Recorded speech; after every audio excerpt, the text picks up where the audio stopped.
Top quality और consistent performance के लिए सिर्फ सिल्वर पंप नाम याद रखना। વાત કચ્છની કરીએ કે જ્યાં માનકુવા પોલીસ સ્ટેશનમાંથી લૂંટનો આરોપી ફરાર થયો છે। રાત્રે પોલીસ કોન્સ્ટેબલને ધક્કો મારીને તે આરોપી ફરાર થઈ ગયો હતો। કોન્સ્ટેબલ જમવાનું આપવા ગયા હતા અને તે જ સમયે આ ઘટના બની હતી। અગાઉ લૂંટના કેસમાં આરોપીની ધરપકડ કરાઈ હતી। આરોપી ગાંધીધામના ખારીરોહર ગામનો રહેવાસી છે। પોલીસે ફરાર આરોપીને પકડવાની શોધખોળ હાથ ધરી છે। આ બનાવ સામે આવી રહ્યો છે કચ્છમાંથી કે જ્યાં માનકુવા પોલીસ સ્ટેશનમાંથી લૂંટનો આરોપી જેલમાંથી ફરાર થઈ ગયો હતો। રાત્રે પોલીસ કોન્સ્ટેબલને ધક્કો મારીને તે ત્યાંથી ફરાર થયો હતો। કોન્સ્ટેબલ જ્યારે જમવાનું આપવા માટે ગયા હતા અને તે જ સમયે તેણે આ ફાયદો ઉઠાવ્યો હતો અને ત્યાંથી ફરાર થઈ ગયો હતો। અગાઉ લૂંટના કેસમાં આરોપીની ધરપકડ થઈ હતી। આરોપી ગાંધીધામના ખારીરોહર ગામનો રહેવાસી હોવાનું સામે આવ્યું છે। પોલીસે ફરાર આરોપીને ફરીથી શોધવા માટે કવાયત હાથ ધરી છે।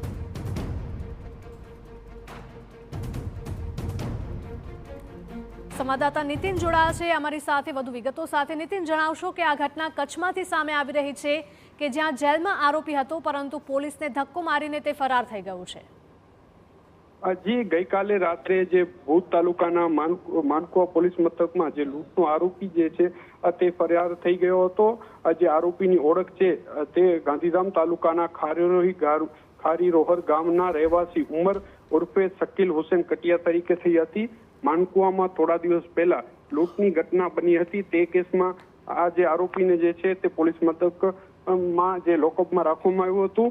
ગઈકાલે રાત્રે 10 વાગે જે ફરજ પરના પોલીસ કોન્સ્ટેબલે આરોપીને જ્યારે જમવા આપવા ગયા હતા ત્યારે કોન્સ્ટેબલને ધક્કો મારીને આ જે આરોપી જે છે તે પોલીસ મથકમાંથી ભાગી છૂટ્યો હતો। આ જે ઘટના બાદ જે છે તે પોલીસ બેડામાં દોડધામ મચી ગઈ હતી અને આજે હમણાં જે છે તે પોલીસે તમામ જે આ છે આરોપીને પકડવા માટે હાલ ચક્રો ગતિમાન કર્યા છે। જી બિલકુલ, માહિતી બદલ આપનો આભાર।